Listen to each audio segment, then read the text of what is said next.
Hello, hello, hello, and welcome to the newest edition of the Arts Overlook. I'm your host, Ian Goldsmith. Every episode seeks and highlights arts and entertainment in the Cedar Valley. This episode highlights some events that are whimsical, some that are exploratory, and some that are just kind of bizarre. We take a look at a murder mystery comedy set in outer space. We preview an original and innovative musical comedy from Lamppost Theater. We cover a spring break creativity camp for kids, and we close with a feature on Tai Chi classes at the Hearst Center. All of this and more coming up next on the Arts Overlook. Art is thriving in the Cedar Valley. It's everywhere. But if you don't know where to look, you could miss it. This is your local arts perspective. This is the Arts Overlook. Have you ever wanted to see a show that is a murder mystery comedy set in space that spoofs Star Trek? Yeah, me too.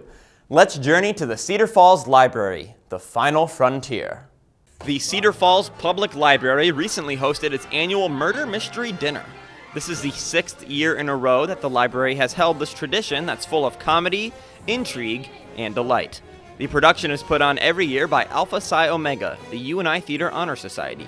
We are provided with a script and we just go and have fun with it. And it's always kind of a funky, weird little script, and we always have a lot of fun doing it. This event is a triple whammy of awesomeness. In addition to the show itself being a very funny mystery, the audience is also treated to a meal before the show and dessert at intermission.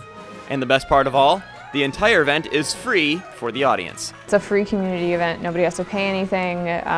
They don't ask you to donate anything as far as I'm aware, so it's completely free. It's just a public event the library likes to put on every year. This year's event featured the mystery comedy Murder Came from Outer Space. It is an outlandish spoof of Star Trek with many zany characters. For example, my character is an android named Diskette, and in the script I'm described as a babe and a half. This bizarre group of space explorers is put to the test as they boldly go where no one has gone before, and in turn, experience tragedy. A group of terrible people, just like not at all good at their jobs, on this spaceship. They have to go explore this area where they've never been before, and there's this life form that has been blowing ships up using fiery balls of energy, and it's hiding on their ship. And a murder happens, and none of them really know how to deal with it. The creature could be anyone because it can change into any shape it wants. So it's about them trying to blunder their way through figuring out where this creature could be and how it killed them and what it's after. The characters weren't the only ones trying to decipher who the murderer was. The audience themselves also got to do their own detective work by writing down who they thought done it during intermission. To produce this ridiculous show, the cast had a very short rehearsal process. This year we only had 7 rehearsals. Wait, did you catch that? 7 rehearsals. So they put this entire show together in like a week. Anyway, sorry to interrupt. Keep going, Jessica. So really not very long at all. The cast has been great. They were given their scripts a couple weeks in advance so they could start memorizing. But just because everybody's so busy, it had to be a really short process. But they're still doing some really quality work, so it's been a fun process. I mean, luckily, with the way we're taught at UNI in theater, I think like everybody can do a lot of like the memorization and working on the character on their own, which is really good. It's nice to like the whole cast, even though this is a very thrown together thing, is very professional, which makes it go a lot smoother. Even though the rehearsal process is so short and intense, this show is designed to be silly, self-aware, and essentially just outlandish. It's fun to really like push it to the limit so much, and I think it's what everybody does. It's really funny to be able to work with something like that because then people can be really big in what they do. Incredibly exaggerated stereotypes that's really fun to play with. So I think we've all had a really good time, even though we're all really stressed. It's something where we can come in and we can all be the goofiest selves that we can possibly be. Yeah, it's really funny and it's really ridiculous. Murder Came from Outer Space was a blast for both the cast and the audience. Reporting for Arts Overlook, I'm Ian Goldsmith.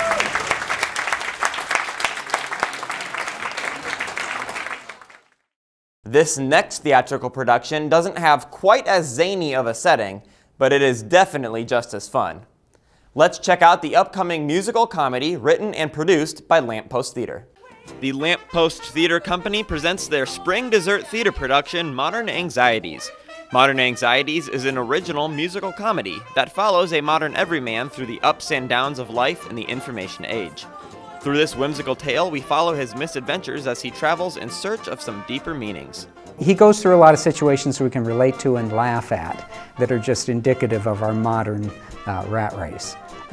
But through the whole thing, he's looking for something more, some way to escape. And he's a little bit borrowed from silent movie characters. We do a lot of physical comedy in this piece, and so he's kind of partially a clown, fumbling, but also he's always kind of wrestling with these deeper questions. And so we kind of say he's part clown and part saint, like a lot of us, you know. In addition to the main character, the production sports an ensemble cast who play multiple roles. There's this ensemble of actors. So there's 11 different people in this show, and they all play 3 or 4 characters, plus they might be a piece of scenery, you never know. To develop an ensemble like we need for this kind of a piece, where there's a lot of movement, there's a lot of interaction, you have to be reading each other and work together as a body. So we really take the ensemble through this process of trying to get comfortable with each other, get creative, be able to do foolish things, make fools out of themselves in front of each other. It is such a process and a discovery to work with 12 different people who are all different, you know, students studying different things, whether it's education or speech pathology, and we have a Waterloo firefighter in the cast. Just a real mix of people. So to mix those personalities and see what each person is capable of and how they learn and how you can work with them. And to see them loosen up and be able to join in, it's a great process to watch. Modern Anxiety brings this ensemble cast of characters to life through a variety of unique mediums and styles. This is a show where we've really tried to kind of push the envelope on some creative things. One of the core themes of the production is the idea of collage. And one of the things they say, the reasons why collage is so popular today is it's kind of, we acknowledge in our modern day that you really can't make anything totally new. Even things you feel are fresh and new, you know, you're building on something from the past. And that's a good thing. To borrow from the past, to build new things, to reassemble in different ways, that's a whole creative process. It's a lot of different styles that have always fascinated me. Silent movie, physical comedy. Portions of this piece are inspired by the old silent movies, kind of like Charlie Chaplin sort of stuff. So you'll hear a lot of music from the 20s, 30s, 40s being played while there is movement done to it. There's one big number that takes all these famous classical compositions, and we actually sing product warning labels, are the lyrics we put to these, you know, Beethoven's Fifth and things like that. Purposes and is not intended to lift up or carry weight. Improper use may result in damage to product. But we also meld in, we've done 3D visualization and video that we interweave with live performance. And so it's allowed us to borrow from a bunch of different areas and disciplines that I've always been fascinated with, and to dabble with how can you juggle those things together. Between the music, physical comedy, and visual delights, this show ultimately seeks to leave the audience with a valuable message. The theme of the show is the pursuit of wonder in the information age. I would love for someone to watch this and to ask a question they haven't asked before, or something they haven't thought about in years. Really at the heart of it is just the struggle that we all have in an age where we know so much, where we have information at our fingertips.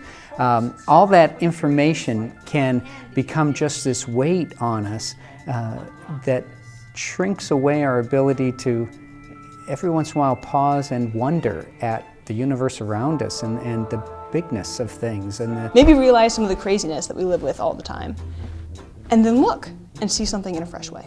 And that we all need a little bit of that childlike wonder in our lives. Modern Anxieties will be playing at Lamppost Theater April 4th, 5th, 11th, 12th, 25th, and 26th at 7 p.m. They will also have Sunday matinees on April 6th, 13th, and 27th at 2 p.m. After the show, you can top off your evening with gourmet desserts served by the cast. To get tickets to see Modern Anxieties, you can visit the Lamppost website at www.lamppost.com. You can also call the Lamppost at 319-277-8034. Tickets are general seating and are available by advance purchase only. For Cedar Falls Community Television, I'm Ian Goldsmith. Again, if you'd like tickets to see Modern Anxieties, visit the Lamppost website at www.lamppost.com. While many adults feel the modern anxieties of work, many kids get a break from school every year during spring break. This year, the Hearst Center for the Arts hosted their annual Spring Break Camp Creativity. Shelby Gappa has more. With kids having a full week off from school, it can stress parents out sometimes on where they should take their kids while they are at work. One option they had this past week was the Hearst Center for the Arts Spring Break Camp Creativity. 5 full days filled with lots of fun, crafts, and art projects for the kids to enjoy while on break.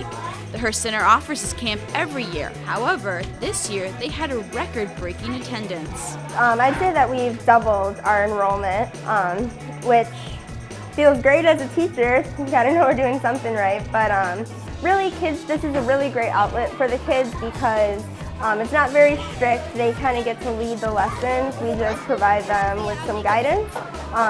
So they really enjoy their independence and being able to socialize and create things for themselves. Some of the crafts they made includes a piggy bank made from a flower pot and a unique craft involving marshmallows and gumdrops. That was a 2-day project. First, they had to construct their building or whatever it was that they were trying to create, and they used marshmallows and gumdrops and toothpicks. Those were the only things that they were able to use. So they had to use their engineering skills. And then once they had it crafted, the teachers used some spray adhesive, and we sprayed that, let it sit overnight, and then today they were able to paint and decorate them. Parents love taking their children to this camp for a variety of reasons. They just like that their kids are able to come here, be safe, and have a lot of fun. And also we really try to make crafts and projects that really get their mind going. One of the things we did today was an emotions project. So they had to they had to create 3 different emotions and do it through collages and magazines. So it's really trying to help kids be able to express themselves in a positive manner. These creativity camps take a lot of work for the Hearst Center for the Arts to put together. The teachers for the camp are at the Hearst Center for 8 to 9 hours a day. It takes 2 hours to prepare for the kids and another 2 hours to clean up after the students. However, those who work for the Hearst Center always feel it's worth it. It's a lot of fun, and I've personally been here a couple of years now, so I feel like I know a lot of these kids a little more than when I first came here. So just seeing them grow up and seeing how they still have this passion for art is really heartwarming and moving. Be on the lookout at the Hearst Center for their next children's camp, which will be Summer Camp Creativity. These camps begin in June and have a different theme each week. But kids aren't the only ones who get to have fun at the Hearst Center. The center offers many classes for adults as well. One such class teaches an ancient form of Chinese martial arts that we don't typically think of as art. Cedar Falls residents get to study Tai Chi by a certified instructor in the class Poetry in Motion. Tai Chi is a soft internal martial art that has been taught at the Hearst Center for the Arts for 2 years now by certified Tai Chi instructor Veronique Conrad. Veronique learned Tai Chi while living in Saudi Arabia. After moving back to Cedar Falls, she found that Cedar Falls had a need for a place to do Tai Chi. She filled that need at the Hearst Center by emphasizing just how artistic this exercise really is. Well, it's a mind-body exercise, and in Tai Chi there is a lot of creativity. Doing Tai Chi is expressing who you are, and that's why I have Poetry in Motion. It's expressing the ups and downs of life. It's based on the yin and the yang, and expressing who you are. Do you like painting? Do you like to write? Do you like nature? It's all together. So that's why I thought it would fit well in here at the Hearst Center. The fact that it is offered within Cedar Falls draws many to take the class. I guess I was surprised because I did do it in Waterloo earlier, yes, and we had a very large wood floor mirrored room, and I thought, where are they going to do it at the Hearst Center? But I thought it's in Cedar Falls and it's at the Hearst Center. I sure wanted to see what it was all, see if it would work, I guess. The attraction was that it was in Cedar That's Falls. right, right. I didn't have to drive all the way to. Yeah, exactly. I've known about it in Waterloo, but frankly, I just didn't want to drive out there. Then when I heard it was here, I thought that's for me. It was a winner. Veronique offers 2 sessions, one for a beginning class and one for an intermediate class. The beginning class is always the same, with teaching the basic 10 forms of Tai Chi. The intermediate class goes on to learn other forms. In February, the intermediate class focused on forms involving a fan. Our fans is very special. It's a high energy. It's actually, there is Kung Fu in fan. So it's quite a workout.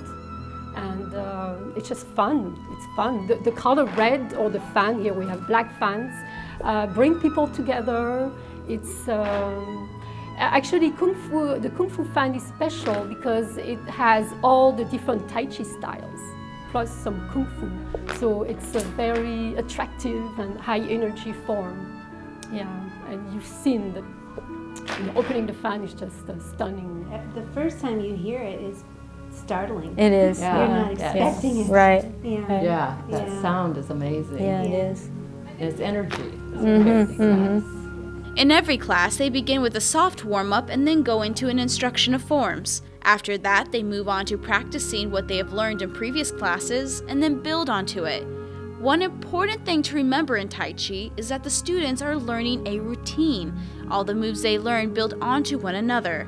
There are many health benefits to Tai Chi that tend to draw people into trying it out.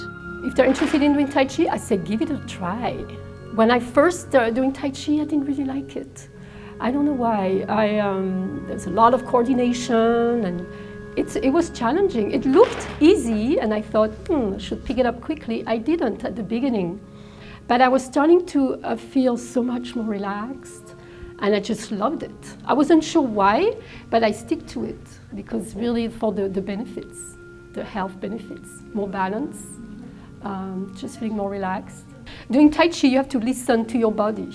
How low can you go? You don't want to bend your knees too much. And it's a great exercise of awareness, listening to your body tells you. And then it's a great unity between mind and body. And Harrietta has gained a lot of balance.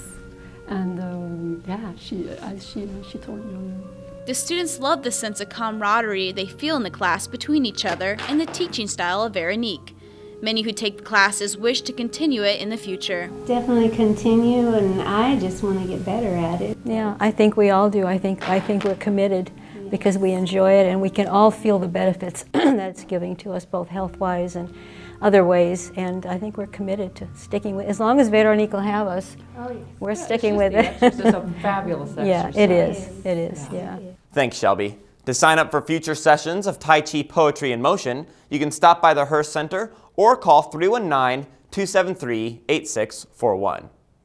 Also, be sure to keep an eye out for these upcoming great artistic events happening in the Cedar Valley that we didn't have a chance to preview.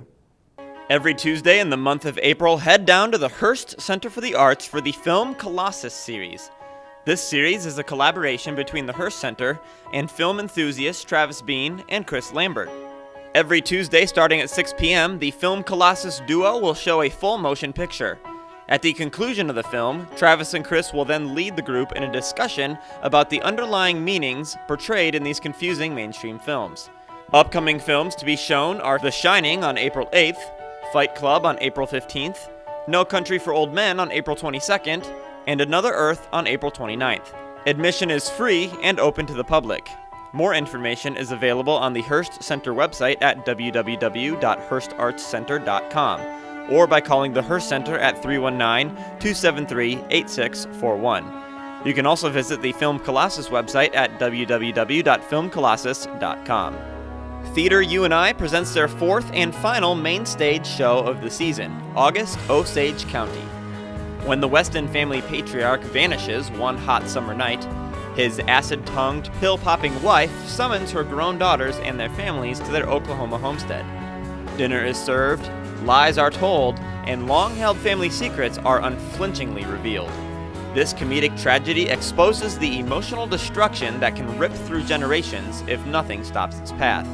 Being one of the most critically acclaimed plays of this century, August Osage County earned the 2008 Pulitzer Prize for Drama, the Tony Award for Best Play, and Drama Desk Award for Best New Play. It was also adapted in 2013 into the Academy Award-nominated film starring Meryl Streep. The UNI production is directed by theater alumna Angie Tombson and features UNI faculty members Richard Glockner and Cynthia Goatley. The show will air April 10th, 11th, and 12th at 7:30 p.m. and April 13th at 2 p.m. It will air the following weekend on April 17th, 18th, and 19th at 7:30 p.m. To get tickets to see August Osage County, visit the Theater UNI website at www.uni.edu/theater. The UNI School of Music Spotlight Series has 2 major upcoming performances in April. The first performance is the UNI Wind Symphony on Friday, April 18th. They will be performing in the Gallagher Bluedorn Performing Arts Center at 7:30 p.m. You can get tickets to the symphony by calling 273-4TIX. That's 319-273-4849. Tickets may also be purchased at the door. The second performance will be the UNI Varsity Men's Glee Club on Monday, April 21st. Under the direction of Dr. John Len Wiles, the Glee Club Spring Concert promises both beautiful music and funny delight. This performance by the men's chorus will also be held in the Gallagher Bluedorn Center at 7:30 p.m. For tickets, you can again call 319-273-4TIX. That's 319-273-4849. That's all we have for this edition of the Arts Overlook. Until next time, I'm Ian Goldsmith, and thanks for watching. Boldly go to credits!